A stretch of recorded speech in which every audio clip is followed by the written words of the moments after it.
Vamos a analizar ahora el circuito para tiempos mayores que cero. Recuerden que en tiempos mayores que cero lo primero que se va a hacer es cambiar la posición de él o los interruptores que tuviera el circuito y después con el circuito que tenemos transformarlo al dominio de Laplace. Entonces, este sería el circuito. Recuerden que aquí había un interruptor que estaba cerrado. Como en tiempos iguales a cero cambiamos de posición ese interruptor, ahora ese interruptor está abierto. ¿Qué me va a producir? Si se ve el circuito, tenemos dos secciones, una donde está la fuente de 40 y 3 resistencias. Esta está en un circuito abierto, no influye para nada en ningún resultado. Y aquí tres elementos donde tenemos la resistencia de 14, 6 y el capacitor de 50 milis. Siempre que exista un solo capacitor o dependiendo de dónde nos piden calcular las variables, vamos a trabajar con ese circuito. Porque este circuito no lo vamos a analizar porque aquí no se produce ningún transitorio. ¿A qué me refiero? A que las resistencias disipan energía pero no la almacenan, por lo tanto no hay cambios. Sin embargo, el capacitor ya almacenó energía. Si ustedes recuerdan, tenemos una condición inicial de 11.66 volts en el capacitor por la fuente. Cuando nosotros lo abrimos, ese capacitor tiene una carga que ahora va a ser absorbida por el circuito. Entonces, en realidad, con la parte del circuito que vamos a tener que trabajar es con la que está aquí, la que incluye la resistencia de 14, la resistencia de 6 y el capacitor de 50 milifaradios o milifarad. Como son esos, bueno, lo que hay que hacer es este circuito transformarlo al dominio de Laplace.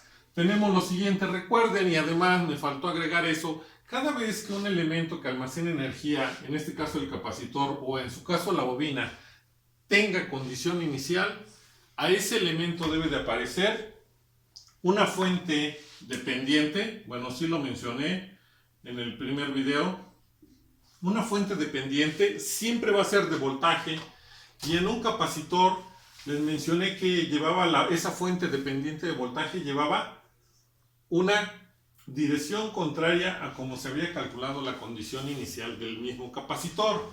Primero, la fuente de voltaje es dependiente, por eso es un rombo, y tiene que estar conectada en serie al capacitor.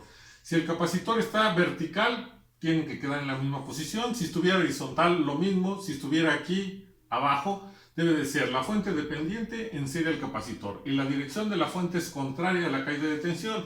Si ustedes recuerdan de los primeros ejercicios, sin importar el método, la caída de tensión la calculamos en el capacitor como condición inicial, la calculamos hacia abajo.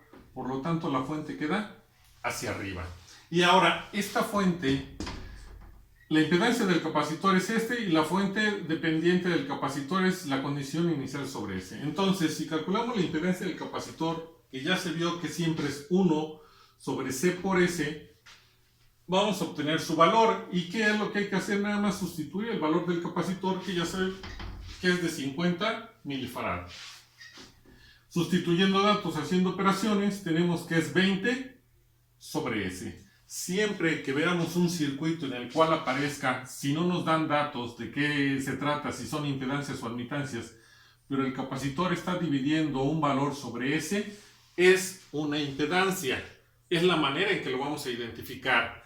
Si tuviera únicamente resistencias, necesitamos unidades, porque el símbolo de la resistencia, como el símbolo para una conductancia, es exactamente el mismo, por eso necesitamos unidades.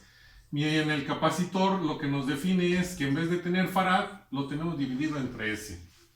Bueno, el valor de la fuente, esto no existe como tal, lo estoy escribiendo para que no les cueste trabajo ubicarlo. Y lo que me indica es que el voltaje de la fuente dependiente del capacitor siempre va a ser igual a la condición inicial del capacitor, a la que se calculó en tiempos menores que cero, sobre S. Nada más, no hay que hacer otra cosa.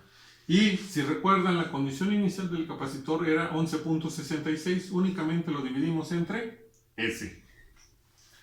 Ya tenemos nuestro circuito transformado en el dominio de Laplace, y eso incluye a las corrientes y a los voltajes. Recuerden que teníamos letras minúsculas en el dominio del tiempo. Ahora vamos a tener letras mayúsculas en el dominio de Laplace, tanto para el voltaje o la tensión del capacitor y la resistencia, como de la corriente o la intensidad.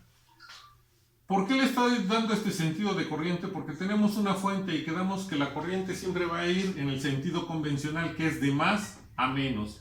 Si yo sigo esa trayectoria, esta es la dirección que debe de llevar la fuente de corriente. No le estoy cambiando mi fuente de voltaje que yo tenga conectada, o si hubiera una fuente de corriente, me determina la dirección de la corriente de la malla.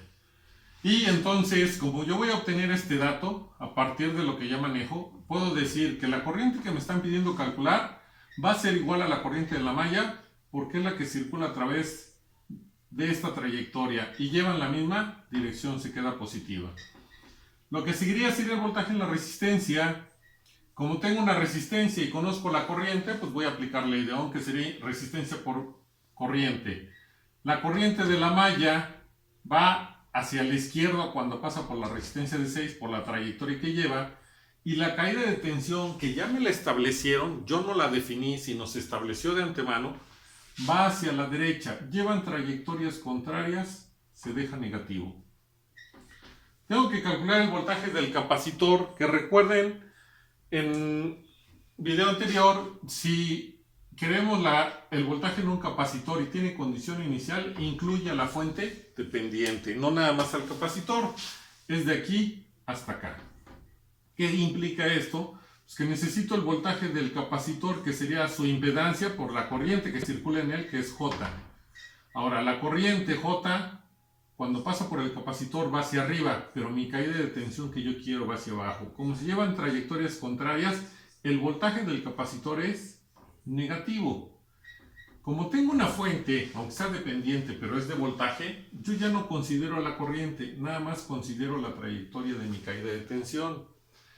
¿Qué me dice? Cuando yo hago un recorrido y me encuentro una fuente, el primer signo que yo me encuentro de esa fuente es el que le asigno para saber si se suma o se resta. Esta es la trayectoria de la caída de tensión que quiero del capacitor.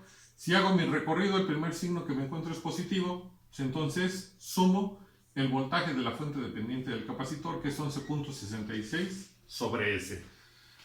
Esto me dice que encontrando la corriente de la malla, voy a obtener todos mis resultados.